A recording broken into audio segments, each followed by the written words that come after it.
Hey everyone, this is Nicole and I am redoing my math problem for the week one discussion. So here we have the problem 2x to the fourth, y to the negative third, and all of that is raised to the negative first power. This equation follows the product of a power rule, and that means everything that you see in this equation that's inside the parentheses is going to get the exponent.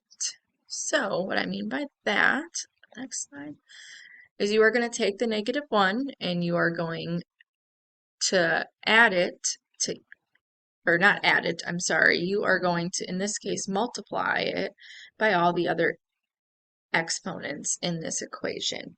So this is the only type of equation um, that, or this is the only time in an equation like this where you will multiply the exponents. So underneath here, I wrote it out to make it more clear. 2 to the first power raised to the negative first power, x to the fourth raised to the negative first, and y to the negative third raised to the negative first power as well. So you have 2 and then 2 to the first power times negative 1 again, x to the fourth times negative 1, and y to the negative third times the negative 1. So that gives you the answer of 2 to negative 1, x to the negative fourth power, and y to the third.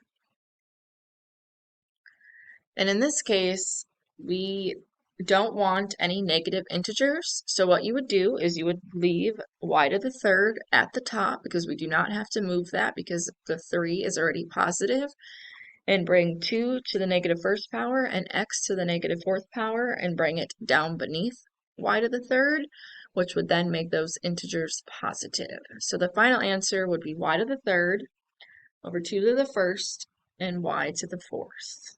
Thank you.